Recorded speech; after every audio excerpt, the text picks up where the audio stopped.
Olá, pessoal, tudo bem com vocês? Iniciaremos agora a nossa aula da unidade 1 com o tema Memória, Base e Recursos, tripé da EAD brasileira. Os tópicos desta aula são memória, e com memória eu quero falar sobre o resgate histórico dessa educação à distância no Brasil, base, ou seja, a legislação brasileira que baseia essa modalidade educacional, e os recursos, falar um pouquinho sobre alguns que nós podemos utilizar em sala de aula, sobre a discricionariedade no uso desses recursos. Então, esses são os tópicos dessa nossa videoaula. O objetivo da nossa aula é construir uma sequência lógica sobre esses três conceitos propostos como tripé da educação à distância no Brasil. Então, a gente quer mostrar para vocês, com essa aula, um pouquinho dessa construção, um pouquinho como é que ela se desenvolveu, como a gente pode utilizar isso de forma a enriquecer as nossas aulas. Tá?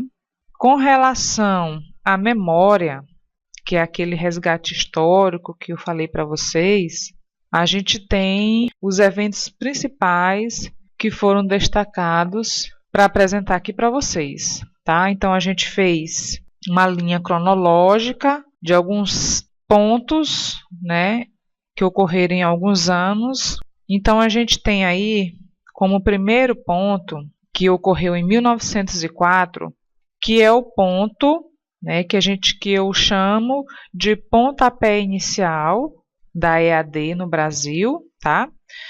O pontapé, ele foi dado em 1904, isso está posto de acordo com a ABED, que é a Associação Brasileira de Ensino à Distância, e em 1904, no Jornal do Brasil, foi encontrado um anúncio nos classificados oferecendo curso de datilografia por correspondência.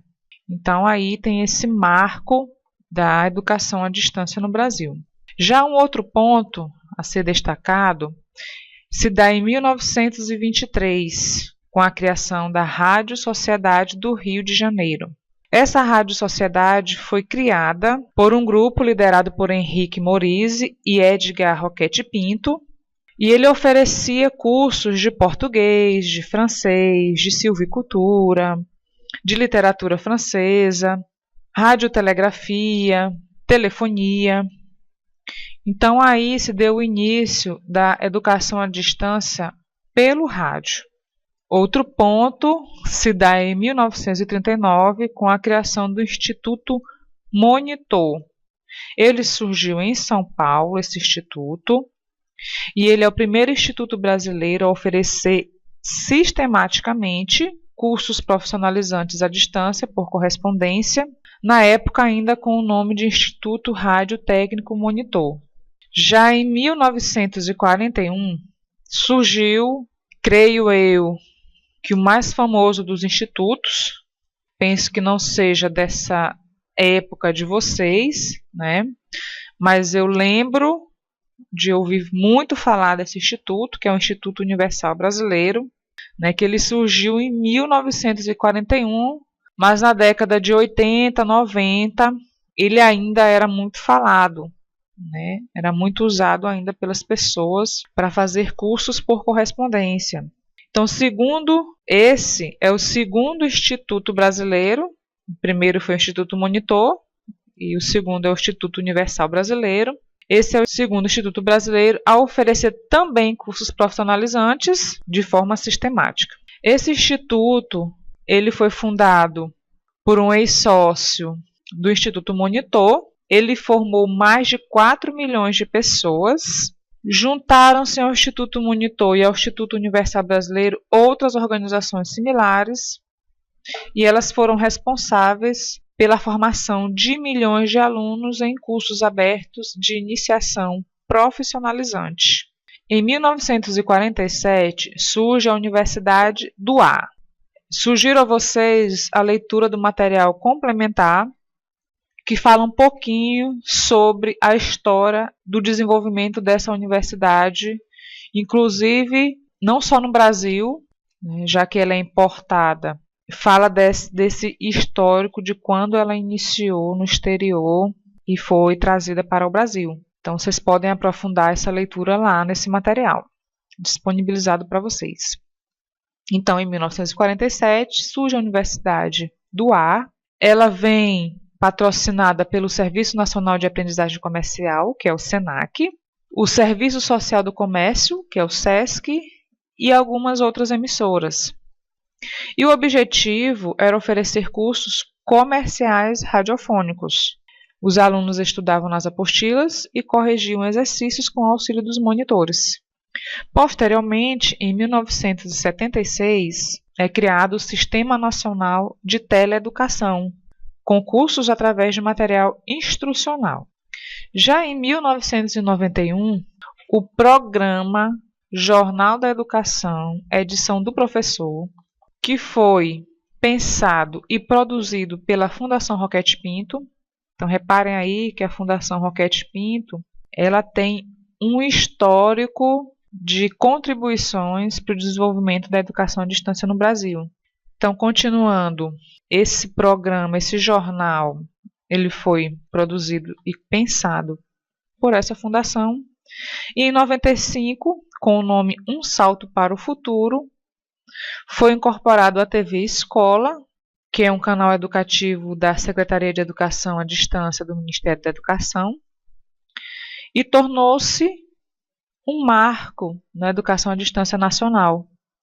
Esse programa é um programa para formação continuada e aperfeiçoamento de professores, principalmente professores do ensino fundamental e alunos dos cursos de magistério. Em 1992, que é o próximo marco, surge então a Universidade Aberta de Brasília. Esse acontecimento ele é muito importante na educação à distância do nosso país, visto que posteriormente ela serve como modelo para a criação da Universidade Aberta do Brasil. Já em 2000, surgem dois grupos que trabalham com ensino à distância. O foco são os cursos de graduação, pós-graduação e extensão. A Unirede é uma rede de educação superior à distância, formada atualmente por 70 instituições públicas do Brasil. E a CEDERJ, que é o Centro de Educação à Distância do Estado do Rio de Janeiro, surge no mesmo ano, após a assinatura de um documento que inaugurava a parceria entre o governo do Estado do Rio de Janeiro, por intermédio da Secretaria de Ciência e Tecnologia, as universidades públicas e as prefeituras do Estado do Rio de Janeiro. Eu deixei um tópico para esses dois consórcios, a Unirede e o CEDERJ, porque são fortes hoje na oferta do ensino à distância. Tá? A Unirede reúne instituições de todo o Brasil e o CEDERJ é muito forte no estado do Rio de Janeiro na oferta de cursos através dessa modalidade. Tá? É um estado que está trabalhando, empenhado nessa organização e nessa oferta. Já em 2005, que é o último ponto aqui da nossa linha cronológica, é a criação da Universidade Aberta do Brasil, uma parceria entre o MEC, estados e municípios, integrando cursos, pesquisas e programas de educação superior à distância.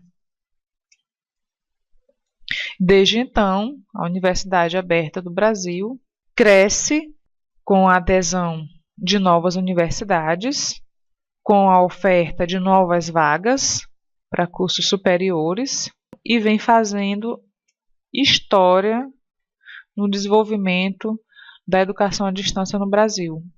Em relação à base, que é essa legislação no qual a educação à distância se incorpora, se enxerga no Brasil, nós temos A LDB, que é a Lei de Diretrizes e Bases, que na sua última versão, em 1996, em seus artigos 32, 47, 80 e 87, reconhecem a modalidade do ensino à distância.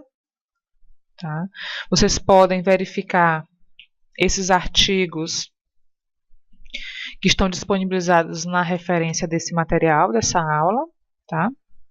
Posteriormente, nós temos o decreto 5.622, que é de 19 de dezembro de 2005, em seu artigo 1º, que conceitua oficialmente a educação à distância no Brasil, com os seguintes dizeres: para fins desse decreto, caracteriza-se a educação à distância como modalidade educacional, no qual a mediação didático-pedagógica nos processos de ensino e aprendizagem ocorre com a utilização de meios e tecnologias de informação e comunicação, com estudantes e professores desenvolvendo atividades educativas em lugares ou tempos diversos.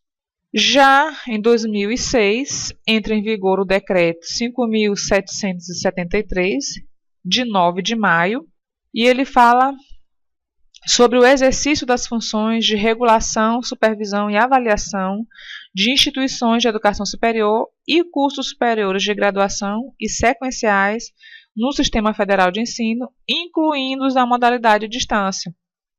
Então, parece pouco, mas para uma modalidade que teve o seu reconhecimento há pouco tempo, comparada ao ensino presencial, já são grandes avanços, grandes ganhos estarmos citados, né, nessas leis, nesses decretos que regem a educação no Brasil de forma como um todo, não é?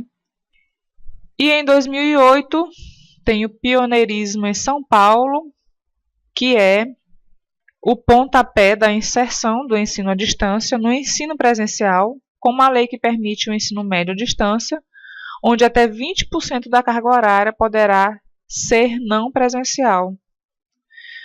Então, eu digo pioneirismo de São Paulo porque hoje a lei dos 20%, inclusive, já está sendo tratada no próprio IFMA, né, ser implementada no próprio IFMA. Então, São Paulo dá esse pontapé inicial para esse encontro das duas modalidades de ensino, presencial e à distância. Sobre os recursos, nós temos diferentes recursos e esses recursos deixam as aulas diferentes e ricas. Com relação ao uso dos recursos, para usá-los, precisamos desenvolver habilidades específicas do uso de cada recurso.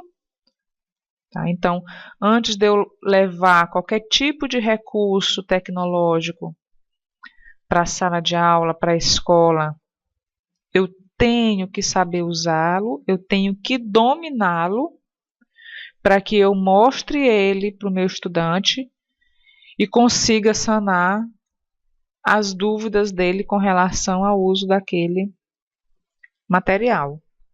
Eu preciso ter um bom planejamento, eu preciso ter um planejamento adequado para o uso desse recurso.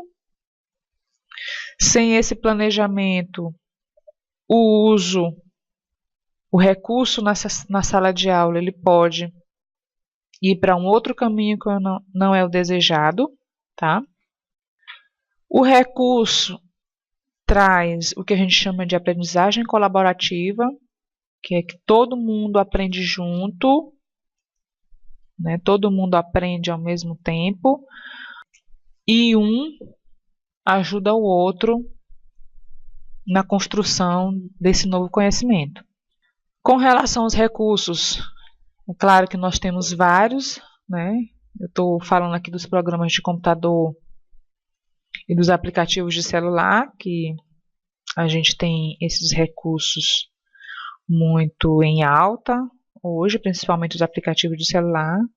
Mas a gente tem aí os blogs, né, as páginas da internet, a gente tem alguns recursos que o Google nos dá, né, quando você cria um e-mail com base no Google. Esse e-mail vem com várias ferramentas, vários recursos que você pode usar para enriquecer a sua aula. Além, é claro, dos que eu trouxe nessa nossa videoaula, que são os programas de computador. E aí a gente tem programas livres de educação aberta. E os aplicativos de celular, também a gente tem aqueles que são grátis, né? Livres. E podem aí ser uma boa alternativa para fortalecer o ensino-aprendizagem. Vou deixar uma questão para discussão ou para reflexão pessoal. Hoje podemos ser professores alienados ao desenvolvimento tecnológico e sua não influência sobre o ensino-aprendizagem? E para ilustrar isso, eu trouxe uma tirinha em que o cenário é a sala de aula e o menino está com o celular na mão e diz para a professora: "Ei, tia, fala mais baixo, eu estou no telefone." Então, eu deixo aí essa questão para vocês com relação ao desenvolvimento tecnológico, o uso dele na sala de aula e a influência dele sobre o ensino-aprendizagem. E se vocês prestarem atenção na tirinha, inclusive a escrita da tirinha é usando a nova linguagem das redes sociais, dos aplicativos de mensagem. Então aí fica essa questão para vocês refletirem sobre ela. Trouxe para vocês aí as referências usadas na construção dessa videoaula. Então vocês podem aprofundar os conhecimentos de vocês nessas referências, nas referências da unidade 1, que também reforçam esses conhecimentos. E eu encerro aqui agradecendo a vocês, desejando bons estudos e que vocês cheguem na reta final, na linha de chegada, tá bom? Até a próxima, pessoal!